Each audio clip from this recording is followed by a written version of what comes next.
Part 13 सपनों का रास्ता सच्चाई की पहली लकीर। रात के बीच में आयान जाग रहा था। पिछली रात अनन्या के साथ हुई बातों का हर लफ्ज उसके दिमाग में घूम रहा था। अनन्या का वो हल्का सा डर, वो हंसी जो कभी बीच में रुक जाती थी, वो आधी छुपी उम्मीद जो उसकी आंखों में चमकती थी, आयान को सब याद आ रहा था।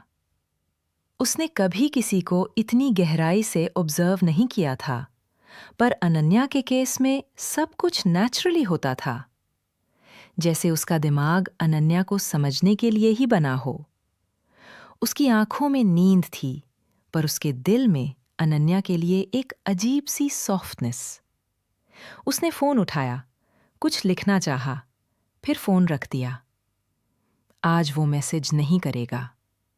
वो चाहता था कि अनन्या खुद एक छोटा सा स्टेप ले, बिना प्रेशर के, बिना एक्सपेक्टेशन के। शायद उसे लगे कि आयान ने स्पेस दी, और शायद वो खुद अपनी मर्जी से बात करे। सुबह होने वाली थी जब अनन्या की आंखें खुली। उसने पहले फोन देखा, फिर खुद को देखा। उसको याद आया कि कल रात उसने आयान से काफी पर्सनल बात करी थी, वो बात जिसमें उसने अपने एक्सपेक्टेशंस का डर कन्फेस किया था। उसका दिल धक धक कर रहा था। पता नहीं क्या सोच रहा होगा, वो खुद से बोली। फोन अनलॉक करते ही उसने देखा, आयान का कोई मैसेज नहीं। एक सेकंड के लिए उसका दिल हल्का सा डूबा, पर फिर उसने सोचा, शायद सो रहा होगा या बिजी होगा। पर अंदर ही अंदर एक छोटी सी फीलिंग लिफ्ट हुई, या शायद वो देख रहा हो कि क्या मैं खुद से मैसेज कर सकती हूँ। इस बार अनन्या ने छोटी सी करेज ली। उसने एक सिंपल सा मैसेज भेजा, गुड मॉर्निंग। आयान ने मैसेज देखा तो उसकी चेहरे पर वैसे ही मुस्कान आ गई जैसी कोई बच्चा अपनी फेवरेट चीज देख कर देता है। उसकी रात भर की थिंकिंग एक पल में हल्का हो गई।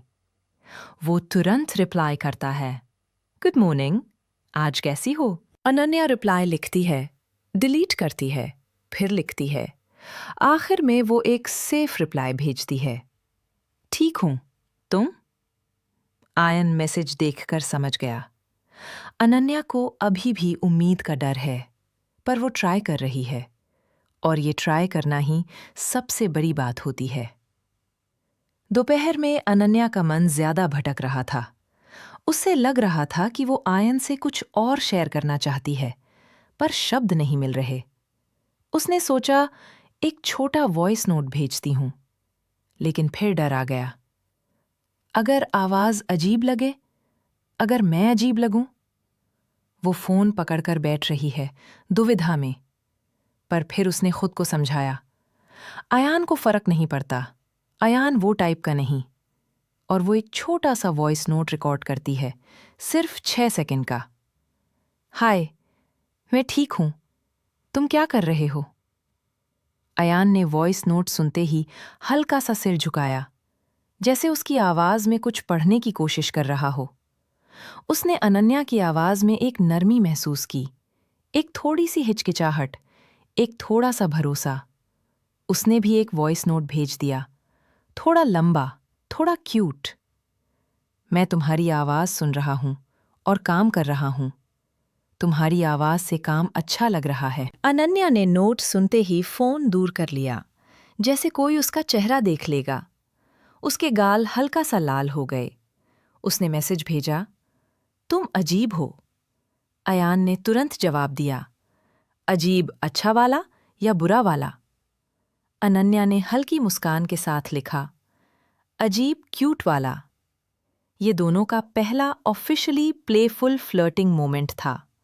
ना ज्यादा बोल्ड, ना ज्यादा ऑब्वियस, बस एक हल्का सा स्पार्क।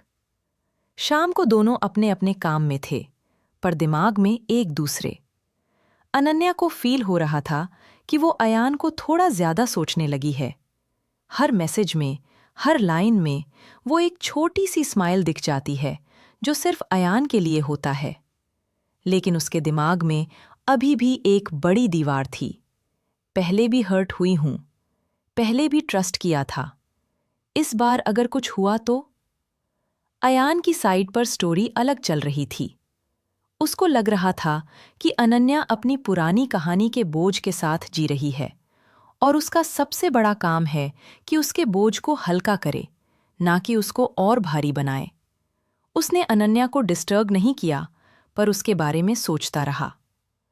शाम के थोड़ी देर बाद अयान ने सोचा कॉल करे, फिर रुक गया। अगर वो बिजी हो, अगर उसे कॉल पसंद ना आए। पर फिर उसे अनन्या का प्यारा सा वॉइस नोट याद आया और उसने सोचा, आज एक छोटा स्टेप मैं ले लेता हूं। अयान ने कॉल किया।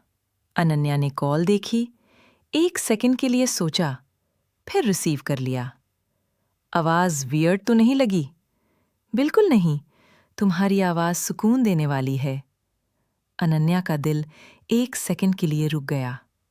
अयान का तरीका बिल्कुल अलग था, सीधा, सिंपल, पर दिल को लगने वाला। कल बात करेंगे? कॉल के लास्ट में अयान ने पूछा। अनन्या ने हल्की सी शर्मीली मुस्कान के साथ कहा, हाँ, करेंगे। और बस, ये हाँ अयान के लिए एक दरवाज़ा खोलती है, अनन्या के लिए एक भरोसा बनती है, और दोनों के बीच एक चुपचाप वादा बन जाता है। रात को दोनों सो नहीं पाते। अयान सोच रहा होता है, उसे कभी दुख नहीं होने दूंगा। अनन्या सोच रही होती है, शायद इस बार सही हो सकता है। दोनों को पता नहीं होता, पर उनकी कहानी एक नई लाइन लिख रही होती है। एक ऐसी लाइन जो दोस्ती के बाद, प्यार के पहले, भरोसे और आराम के बीच होती है। पार्ट 13 यहीं खत्म होता है, दिल के एक नए रास्ते के साथ, एक नए बंधन के साथ, जिसका पहला कदम दोनों ने एक साथ उठाया है।